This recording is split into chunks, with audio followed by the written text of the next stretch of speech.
다들 주님 은혜 안에 잘들 계셨죠? 네. 이제 여러 번 뵈니까 정말 고향집에 온 것 같은 느낌이어서 항상 기쁜 마음으로 오고 있습니다. 오늘은 제가 좀 특별하게 전도사님께 제가 부탁을 드려서 전도사님께서 또 감사하게 마지막에 또 힘써주셔서 이렇게 같이 찬양을 한 곡 특별히 불러봤는데요. 아까 행복이라는 찬양 같이 불러보셨잖아요. 제가 요즘에 참 감동을 많이 받고 있는 찬양이어가지고 근데 여기 계신 성도분들께서도 굉장히 좋아하시고 즐겨 부르시는 찬양이라고 해가지고 참 감사하게 제가 오늘 추천을 드리고 또 같이 나눠볼까 합니다. 여기에 나와 있는 가사들이 이제 부르시면서 얼마나 이제 마음에 감동이 되시는지는 모르겠어요. 저는 부르면서 굉장히 감동이 많이 됐거든요. 이 가사들을 보시면은 생각해 보시면은 정말 이렇게 믿음이 없이는 이 삶을 못 살겠더라고요. 생각을 해보세요. 세상적으로는 화려하게 살라고 하지 화려하지 않고 정결하게 살라니요. 세상적으로는 가진 것이 많으라고 노력하는데 가진 것이 적어도 감사라니요. 세상적으로는 내가 큰 힘을 가진 사람이 되도록 노력하라고 하는데 내게 주신 작은 힘마저도 나눠주라니요. 세상적으로는 눈물 날 일 없게 살아야 되는 거고 세상적으로는 억울할 일이 없어야지 손해보지 않고 사는 거고 길게 살도록 노력해야 되는 거고 내 뜻대로 내가 원하는 대로 잘 살기에 노력하는 것이 세상적인 삶인데 기도를 하라고 하고 주를 위해 참으라고 하고 주 뜻대로 살라고 한다니요. 말이 되는 가사입니까?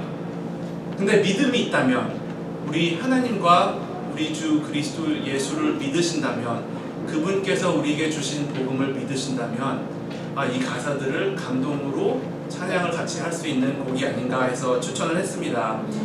여기 계신 성도님들께서는 이렇게 행복하신가요? 네. 한번 잠깐 생각을 해보셨으면 좋겠습니다. 이렇게 행복하신가요? 그냥 불편한 게 없어서 그냥 요즘 살기 편하니까 돈 걱정 없고 집 걱정 없고 자식 걱정 좀 괜찮아지고 살만 하니까 이렇게 바쁘게 살지 않아도 되니까 그냥 살만 하니까 행복하냐가 아니라 정말 하나님의 자녀로 우리가 살아갈 수 있다는 것에 대해서 감사하고 행복하신가요? 그것이 여기 행복이란 노래 찬양에서 말하고자 하는 그 찬양입니다.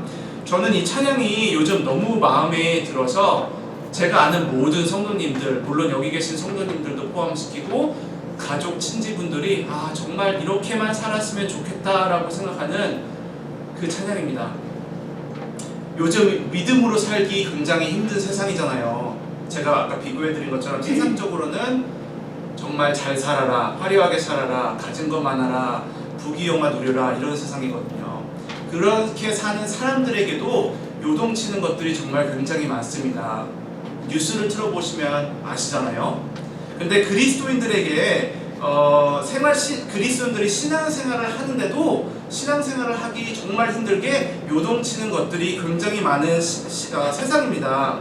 그래서 제가 보기에는 이 찬양에서 말하고자 하는 세상적으로 봐서는 화려하지 않지만 정말 정결하게 살면서 항상 만사에 감사하며 하나님 자녀로 담담히 그리고 기쁘게 산다는 것이 굉장히 중요한 세상입니다.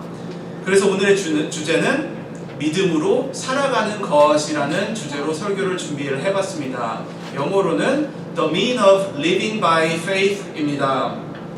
혹시 제가 저번에 여기 방문했을 때 말씀 나눴던 믿음의 선한 싸움을 싸우라 영생을 취하라 라는 거 제가 말씀 나눴던 거 혹시 기억하시나요?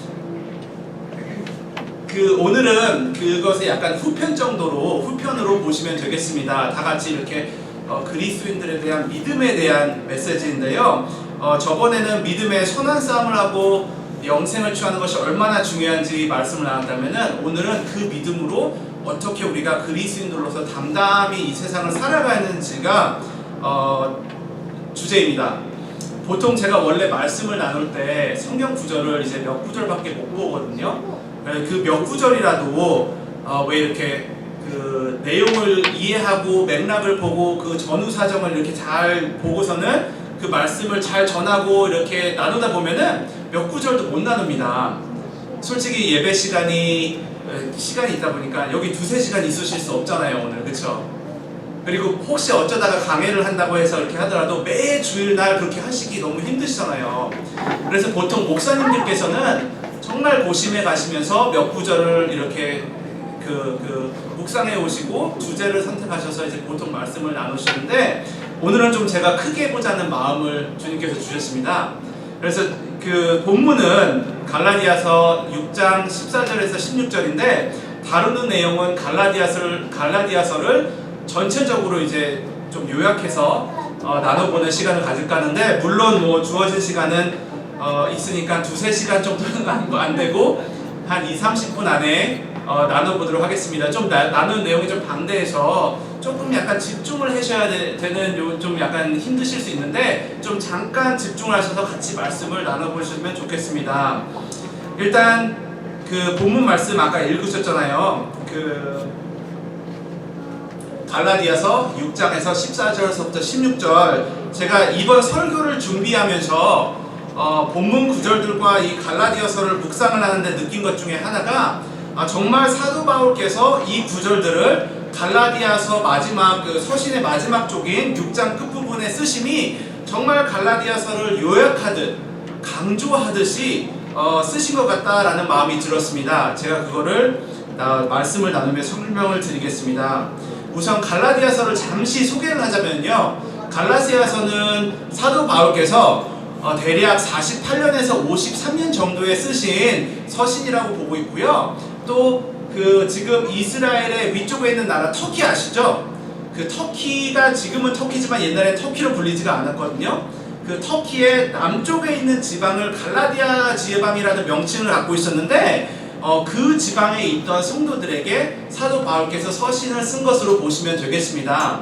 근데 더 중요한 것은 뭐냐면요, 이 갈라디아라는 지역이 이스라엘이랑 다른 나라였고요. 바로 이스라엘이 땅이 이렇게 길게 있으면은 그 바로 위에 있는 다른 나라, 다른 지방이었는데, 또 사도 바울이 복음을 전하심에 따라 그 복음을 받고 그리스도인으로 된 많은 성도들을 대상으로 이렇게 타겟을 해가지고 극심한 유대교인들이 쫓아와가지고 변질된 복음을 이렇게 퍼뜨리는 상황이었습니다.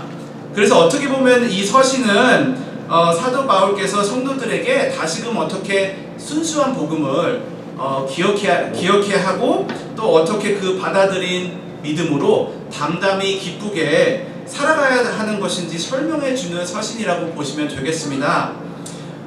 제가 이 서신으로 들어가기 전에 요즘 이 세상에도 변질된 복음이 굉장히 많고, 다른 가르침들, 성도들을 요동케 하는 다른 가르침이 많다는 것을 절대 잃어버리시면 안 됩니다. 다 비슷한 모양을 가졌고, 다 십자가라는 모양이 있는 건물에 모인다고 다 모두들 순수한 복음을 외친다고 보시면 안 되는 것입니다. 물론 다 모든 분들이 순수한 복음을 받아들이시기를 바라주시고 기도를 해야 되는 것은 우리 성도들이 가져야 하는 참다운 모습이라고 생각합니다. 그럼 본문과 함께 같이 갈라디아서를 좀 훑어보겠습니다. 오늘 갈라디아서를 많이 볼 예정이어서 제가 성경 구절들을 많이 가져오고 왔거든요. 직접 펴보셔도 좋고, 아니면은 이 슬라이드를 보시면 되겠습니다. 제가 갈라디아서를 가져온 구절들은 제가 읽을게요. 갈라디아서 6장 14절, 그러나 내게는 우리 주 예수 그리스도의 십자가 외에 결코 자랑할 것이 없으니 그리스도로 말미암아 세상이 나를 대하여 십자가에 못 박히고 내가 또한 세상을 대하여 그러하니라. 여기서 제일 중요한 첫 번째 포인트는, 그리스도인들의 신앙의 핵심은 그리스도와 그의 십자가뿐이라는 것입니다. 사도 바울은 고린도 교회에도 서신을 썼는데요, 거기서 이런 표현을 하셨습니다. 내가 너희 중에서 예수 그리스도와 그의 십자가에 못 박히신 것 이외에는 아무것도 알지 아니하기로 작정하였습니다. 근데 여기 말씀에서 예수 그리스도와 십자가를 알고 믿는 사람들에겐 다른 것들이 아예 필요가 없다고 말씀을 하시는 것이 아닙니다. 그 뜻은 영어로는 sensuality라고 하죠. 그 중심적인 것, 중심적인 위치, 그리고 가장 핵심적인 것에는 예수 그리스도와 그 그의 십자가뿐이 될 수가 없는 것이 아무것도 없다라는 말씀을 표현하신 것입니다.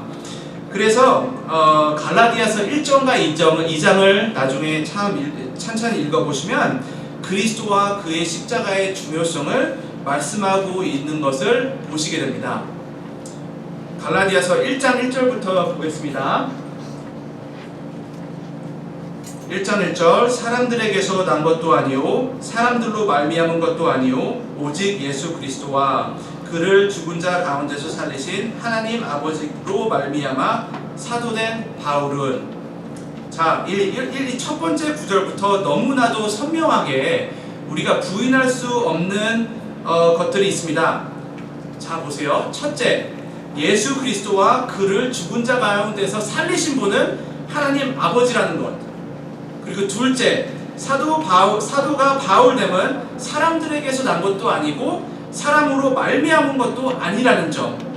이 두 가지를 보시면은요, 이 두 가지에서 확실하게 말씀을 해주시는 것은 오늘 우리가 보고 있는 이 갈라디아서는 그리스도와 그의 십자가를 증거하고자 하는 사도 바울의 말씀이고, 그리고 그 말씀이 하나님에게서 온 것이며, 그러면 그렇다는 것은 바로 그 서신이 그리고 그 말씀이 하나님의 말씀이라는 것을 증명을 하고 있습니다. 그리고 그 말씀을 보면 4절에 보시면 그리스도께서 하나님 곧 우리 아버지의 뜻을 따라 이 악한 세대에서 우리를 건지시려고 우리 죄를 대속하기 위하여 자기 몸을 주셨으니, 이것이 복음이잖아요. 우리를 건지시려고 우리 죄를 대속하기 위하여 자기 몸을 주셨으니 우리가 우리 자신을 구원할 수 없었기에 그리스도께서 이 땅에 오셨고 죄인인 우리를 위해 희생하셨다는 것이 복음이잖아요. 우리에게 좋은 소식이고 기쁜 소식인 그 말씀을 또 보시면 6절에 보시면 그리스도의 은혜로 너희를 부르신 이를 이같이 속히 떠나 다른 복음을 따르는 것을 내가 이상하게 여기노라. 자, 여기 잘 보셔야 돼요. 이렇게 감사하고 소중한 복음을 속히 떠나 다른 복음을 따랐다고 합니다. 여기 갈라디아 지방의 성도들이 그냥 다른 이상한 종교인들이 아니라요, 지금 바울이 얘기하는 것은 뭐 불교인이다 아니면 무교인이다 아니면 힌두교인들이다, 이상한 사람들이 다른 복음을 듣고 있다, 이게 아니라 복음을 받아들인 그리스도인들이, 성도들이 다른 복음을 듣고 마음이 혹해서 그 다음 복음을 따르다고 말씀을 하고 있는 겁니다. 여기 제가 말씀을 또 드리고 싶은 것이 사도 바울이 이 서신을 쓴 시점이 아까 말씀드린 48년과 53년 정도라는 시기인데요, 그리스도께서 승천하신 지 20년 정도밖에 안 되는 시점입니다. 20년. 굉장히 짧죠? 제가 멤피스 온 지 23년이 됐는데요, 굉장히 짧은 시간입니다. 그 굉장히 짧은 시간 안에 복음이 퍼지고 그 복음을 받아들인 성도들이 그리스도인들로 되고, 그리고 나서 그 성도된 그리스도인들을 쫓아와서 변질된 복음을 퍼뜨리고 있는 극성 유대교인들이 있다는 사실을 보여주고 있는 것이죠. 하물며 20년이 지난 상황에서 복음이 그리스도께서 승천하신 지 20년밖에 안 됐는데 복음이 퍼지고 다른 복음이 퍼질 정도라면은 20에다가 공물색에 붙인 2000년이 지난 지금은 어떨 것 같으세요? 얼마나 많은 변질된 복음들이 있고 다른 가르침들이 섞여 있는 세상에 살고 있는지 짐작하시나요? 이런 실태를 보고 사도 바울이 이렇게 표현을 하셨습니다. 다른 복음은 없나니 다만 어떤 사람들이 너희를 교란하여 그리스도의 복음을 변하게 하려 함이라. 그러나 우리나 혹은 하늘로부터 온 천사라도 우리가 너희에게 전한 복음 외에 다음 복음을 전하면 저주를 받을지어다. 우리가 전에 말하였거니와 내가 지금 다시 말하노니 만일 누구든지 너희가 받은 것 외에 다음 복음을 전하면 저주를 받을지어다. 아무리 다른 복음들이 복음이라고 명칭을 하고 전해진다고 하더라도 사도 바울께서 말씀하신 것은 다른 복음은 없다입니다. 예수 그리스도의 복음밖에 다른 기쁜 소식은 인간에게 내려온 소식이 없습니다. 다만 교란하고 혼란케 하고 요동치게 해서 그리스도인의 복음에 변하게 하려고 하는 노력밖에 없다는 것입니다. 이 문제가 얼마나 중요하냐면요, 사도 바울께서 우리나 본인이나 심지어 동역자들이나 심지어 하늘에서 내려온 천사라고 하더라도 다른 복음을 전한다면 저주를 받을 거라고 말씀을 하십니다. 이 세상에 저주를 받고 저주 안에 살고 있는 사람들이 굉장히 많습니다. 처음에서 나눴던 찬양에서처럼, 행복이라는 찬양에서처럼 감사하고 기쁘게 살 수 없는 사람들이죠. 그 점을 아시고 항상 기쁘고 복음 안에 사셔야 되는 것입니다. 그 예 중에 하나가 거짓 형제들이자 극성 유대교인들이었는데요.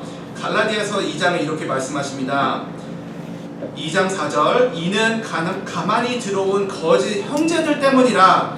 그들이 가만히 들어온 것은 그리스도 예수 안에서 우리가 가진 자유를 엿보고 우리를 종으로 삼고자 함이로되. 믿음의 형제들로 보일 수는 있습니다. 근데 여기서 거짓 형제들이라고 표현을 하시는데 왜 이 점이 중요하냐면, 그리스도 예수 안에서 성도들이 받은 자유를, 성도들이 받고 누려야 하는 자유를 엿보고 빼앗아서 성도들을 다시 종노릇을 시키고 싶어 하기 때문에 그것이 굉장히 중요한 것입니다.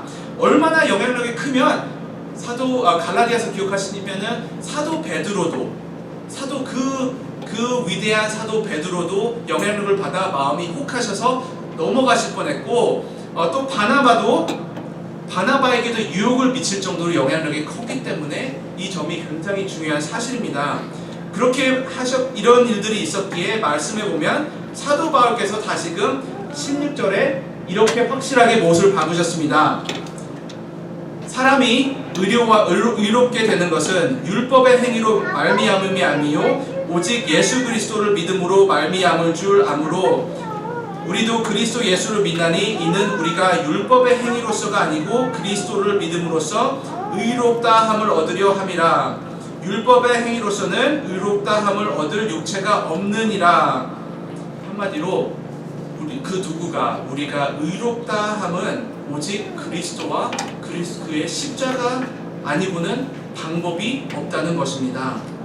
그렇기에 사도 바울도 우리 주 예수 그리스도와 그의 십자가 외에는 결코 자랑할 수 있는 것이 없다고 말씀을 하시는 것입니다. 형제자매님들 생각을 해보세요. 내가 아무리 많이 좋은 일을 하더라도, 내가 아무리 많이 복음을 전해도, 내가 아무리 많이 선한 일을 하고 다녀서 선해 보인다고 하더라도 하나님 앞에서는 저는 그냥 한낱 죄인이고 구원이 너무나도 절실하게 필요한 인간일 뿐이라는 것입니다. 이게 첫 번째 포인트, 그리스도인의 신앙의 핵심은 그리스도와 그의 십자가 뿐이라는 것입니다. 다음 본문 구절 보시겠습니다. 방금 말씀을 나눈 첫 번째 포인트가 가장 중요하고 이제 나머지 두 포인트는 조금 빨리 진행이 될 텐데요. 갈라디아서 6장 15절에 보시면 할례나 무할례가 아무것도 아니로되 오직 새로 지으심을 받는 것만이 중요하니라 라고 말씀을 하십니다. 그래서 두 번째 중요한 포인트는, 신앙에 있어서 중요한 것은 그리스도를 통해 하나님의 자녀로 거듭난다는 것입니다. 3장 첫 구절부터 갈라디아서를 보시면 사도 바울께서 갈라디아 사람들을 어리석다고 말씀을 하시는데요. 왜냐하면 그리스도께서 죄인들을 죄사하기 위해 십자가에서 돌아가신 것을 알고 믿음으로 성령까지 다 받은 성도님들께서 꾀임에 넘어가서 율법의 행위들을 다시 하고 종노릇을 하고 있었기에 얼마나 사도 바울이 안타까우셨을까요? 갈라디아서 3장과 4장에 보시면은 애당초 율법은 사람들이 범법을 하기에, 죄를 짓기에 그리스도가 오시기 전까지 일시방편이었다는 것을 말씀하시며, 사람이 의로워지는 것은 오직 믿음으로 밖에 라고 말씀을 하십니다. 이 사실을 설명하고 증명하기 위해서 사도 바울께서는 하나님께서 아브라함에게 주신 약속이 바로 그리스도를 통해 믿음으로 하나님의 자녀되는 믿음의 약속이었다고 말씀을 하시는데요. 나중에 천천히 갈라디아서 쭉 오늘 주신 말씀들 이제 묵상하시면서 쭉 읽어보시면 좋겠습니다. 3장, 4장 내용들이 어렵거든요. 근데 그 어려울 수 있는 3장과 4장의 내용들이 어떻게 보면 구약과 신약을 이어주는 다리 역할을 한다고 보시면 되신 겁니다. 사도 바울은 바리새인 사울이었죠. 그 누구보다 율법을 잘 알고 자신이 있었던 바리새인입니다. 근데 그리스도를 만나고 오늘 이 서신을 쓴 사도 바울로 변했습니다. 아마 자기가 평생 배우고 노력해서 갈고 닦았던 유대인들의 성경과 율법이 그 몇십 년 동안 내가 갈고 닦았던 이 모든 것들이 그리스도를 만나기 위한 것이었구나, 그리스도를 표현하고 포인트를 하는 거였구나 라고 안 후부터는 복음을 위해서 목숨을 던질 수 있었던 것 같습니다. 그래서 이 본문 구절에는 사도 바울이 표현하고자 하는 것이 할례나, 바로 정리되죠. 할례나 무할례나, 즉 율법이나 특정 행위가 중요한 것이 아니라 하나님의 자녀로 우리가 구원을 받는 것이 중요하다라고 포인트를 하고 계시는 것입니다. 생각해 보시면 율법은 하나님께서 누구를 통해 주셨죠? 율법이 누구를 통했나요? 모세를 통해서 왔죠. 언제 그 일이 있었죠? 시내산에서 왜 이스라엘이 노예 생활을 하고 있을 때 하나님께서 구원을 해주시고 이제 모세를 통해 율법을 주셨잖아요. 근데 한번 생각해 보세요. 하나님이 율법을 이스라엘에게 주시고 모세를 통해 주셨는데, 그 이스라엘 12부족이 이집트로 들어가기 전, 그 12부족이 심지어 시작되기도 전, 그 12부족의 아버지 야곱이 태어나기도 전, 그 아버지인 이삭이 태어나기도 전, 그 이삭이 태어나기도 전에 아브라함에게 하나님께 약속을 주셨다고 지금 말씀을 하고 계시는 거거든요. 그 먼 훗날에 준 율법마저도 믿음으로 그리스도를 통해 하나님의 자녀 될 것을 암시를 하고 있었다라고 말씀을 해주시는 건데요. 여기서 보셔야 되는 것은 하나님께서는 역사를 주관하시고 우리 모두의 과거, 현재, 미래까지 간장하시며 우리 모두를, 믿는 성도들을 믿음으로 의롭게 만들고자 하시는 하나님이심을 보셔야 합니다. 그렇게 일하시는 하나님을 보신다면 율법이나 행위로 내 자신이 좀 의로워진 것 같네 라고 말할 수 없겠죠. 그렇게 내세우지 못할 뿐만 아니라 예수 그리스도를 보내주셔서 우리가 정말 믿음으로 구원을 받는다는 사실을 정말 겸허히 겸손히 감사하고 기쁘게 받아들일 수 있을 것 같습니다. 여기 계신 모든 분들이 그렇게 순수한 믿음으로 구원을 받으시고 감사하고 기쁘게 사시기를 축원합니다. 마지막 구절 보시겠습니다. 16절에 보면 무릇 이 규례를 행하는 자에게와 하나님의 이스라엘에게 평강과 긍휼이 있을지어다. 자, 마지막 중요한 포인트입니다. 방금 전에 나눈 것처럼 이렇게 그리스도를 통해 하나님의 자녀된 성도들은 하나님께서 주시는 평강과 긍휼을 누릴 수가 있습니다. 여기서 규례라고 해가지고 좀 아까 그 본문 구절에 이 규례를이라고 해가지고 율법이나 다른 규례가 있다고 말씀을 하시는 것이 아닙니다. 여기서 말씀하시는 규례라는 것을 본문 맥락에서 조금 크게 보시면은 설명이 되는데요. 제가 잠시 본문을 다시 켜놓겠습니다. 14절에 여기서 말씀을 하셨죠.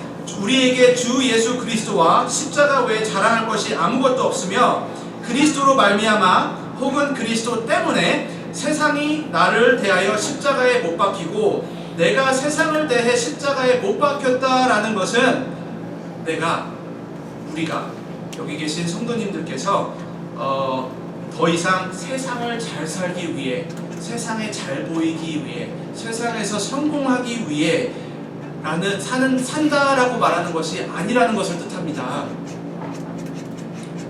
세상이 나에겐, 우리에겐 더 이상 그런 똑같은 의미가 없다. 왜 구원받기 전에는 열심히 사셨죠? 성공하기 위해서, 잘 먹고 잘 살기 위해서, 그것이 목표였잖아요. 근데 구원받은 그리스도인들에게는 더 이상 그런 의미가 없다라고 표현을 하시는 것입니다. 다른 식으로 표현을 하자면 그리스도인을 믿는 성도들에게는 우리가 세상에서 죽고 거듭났기에, 침례에서 뜻하고 우리가 표현하는 게 그거잖아요. 죽고 거듭났다. 세상에서 죽고 우리가 거듭났기에 우리가 세상에서 죽었으며 또한 우리에게 세상이 죽은 거나 마찬가지다라고 말씀을 하시는 겁니다.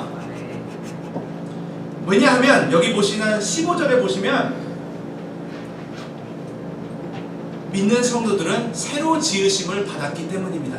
옛것이 아니기 때문입니다.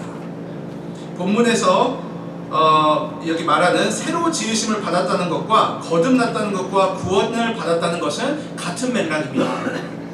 본문에서 말씀하시고자 하는 것이 이 규례를 행하고 사시는 분들은 하나님의 평강과 긍휼을 누릴 수 있다는 것입니다. 세상에서 자유로워지셨거든요.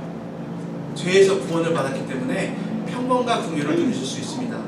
그래서 갈라디아서 5장과 6장에는 그리스도 안에서 자유를 얻고 구원을 받은 성도들께서 어떻게 믿음으로 살아가야 하는지 잘 설명을 해주십니다. 더 이상 육신의 원함에 이끌려 육체의 일들을 하며 육체의 종노릇을 하지 말라고 하시고 성령의 열매를 맺으라고 하시죠. 아주 간단한 예를 들어보시겠습니다. 혹시 주변에 이런 분들이 있나 한번 생각을 해보세요. 마약이나 술에 중독된 분들이 있으시다면 그분들께서는 본인들이 원해서 마약이나 술을 한다고 생각을 하실 수가 있습니다. 그렇죠? 근데 그분들이 마약이나 술을 하는 이유는 육체가 중독이 됐기 때문에 본인들의 자유의지와는 상관이 없이 마약이나 술을 계속 할 수밖에 없는 것이며 완전한 파멸의 길에 이를 때까지 갈 때까지 그쪽으로 간다는 것을 보여주고 있습니다. 간단히 똑같은 맥락입니다. 인간의 죄도 똑같습니다. 사람들은요, 우리가 원해서 죄를 짓는다고 생각을 할 수는 있거든요. 근데 죄의 종노릇을 하고 있는 것입니다. 여기 성경에서 말씀하고자 하는 것은 그렇기에 갈라디아서 5장과 6장에서는 그리스도께서 믿는 성도들을 죄에서 구원을 해주셨으니 더 이상 육체의 노예 생활을 하지 말고 성령의 열매를 맺으며 살아라라고 말씀을 하고 계시는 것입니다. 그래서 말씀으로 보여주신 육체의 일들과 성령의 열매를 잠깐 비교해 보겠습니다. 5장에 보면은 19절 21절에 육체의 일은 분명하니 곧 음행과 더러운 것과 호색과 우상 숭배와 주술과 원수 맺는 것과 분쟁과 시기와 분냄과 당을 짓는 것과 분열함과 이단과 투기와 술취함과 방탕함과 또 그와 같은 것들이라. 전에 너희에게 경계한 것 같이 경계하노니 이런 일을 하는 자들은 하나님의 나라를 유업으로 받지 못할 것이요. 믿음으로 새로 지으심을 받은 성도님들은 이것들의 노예 생활을 하지 않도록 멀리하고 경계를 해야 하는 것들입니다. 갈라디아서 5장 22절 23절에 보면은 여기는 우리가 추구해도 되는, 정말 금지할 법이 없이 마음대로 한없이 추구해도 되는 것들입니다. 22절과 23절에 보면 오직 성령의 열매는 사랑과 희락과 화평과 오래 참음과 자비와 양성과 충성과 온유와 절제니 이 같은 것을 금지할 법이 없느니라. 여기 이것들은 우리 모두가 더욱 열매 맺고 그리스도를 닮아감에 따라 자연스럽게 나타나야 하는 것들입니다. 우리가 노력해서가 아니라 성령님께서 우리 안에 정말 계시다면, 일하신다면 자연스럽게 나타날 수 있는 열매들입니다. 이 과정이 모든 성도들이 함께 겪고 있는 옛사람이 새 사람으로 되고 있는 변해가는 과정이며, 이 과정이 하나님께 그리고 우리를 위해 희생하신 예수 그리스도께 영광이 되는 과정이기에 성령께서 오는 날에도 저 안에서, 성도님들 안에서 그렇게 일을 하시고 계시는 것입니다. 그리고 그렇게 일하고 계시는 주님을 볼 때, 내 안에 성령님께서 이렇게 나를 변화하고 계시구나 라는 주님을 볼 때, 내 안에 사시는 주님을 볼 때 우리의 믿음이 자라는 것이며 하나님의 평강과 긍휼이 우리가 누릴 수 있게 되는 것입니다.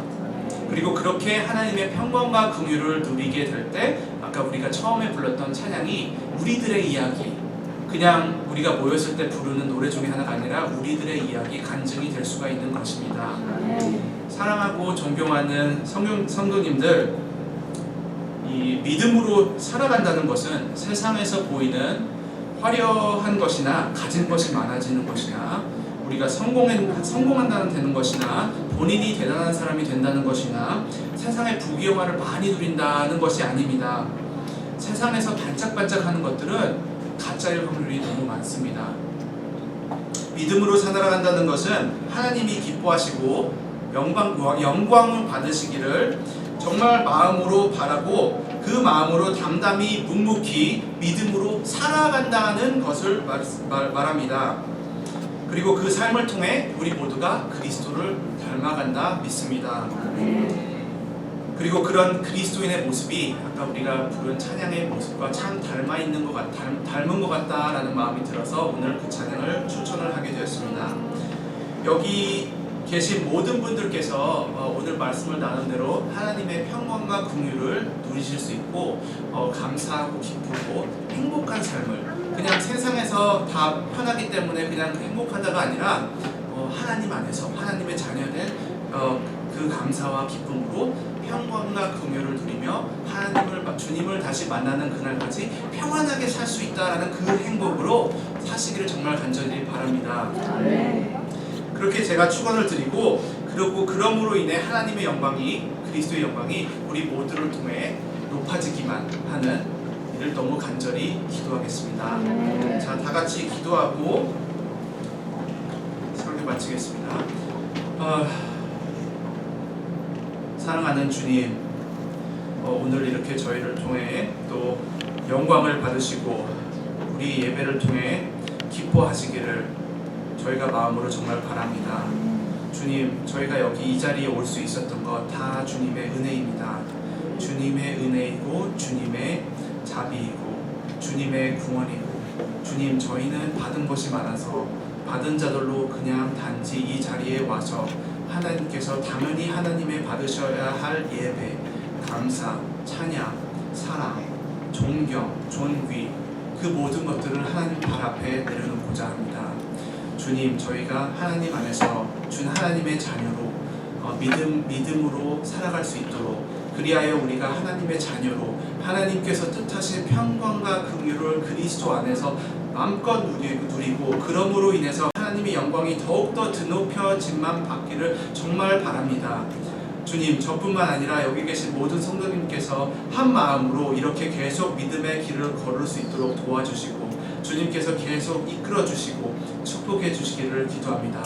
주님, 여기 이 코도바 한인교회 계속 축복해 주시고 사역하시는 목사님과 전도사, 사모님들, 집사님들, 모든 성도님들 축복하셔서 그리스도의 몸이 더욱더 장성하게 커나갈 수 있도록 주님께서 축복을 해 주시옵소서.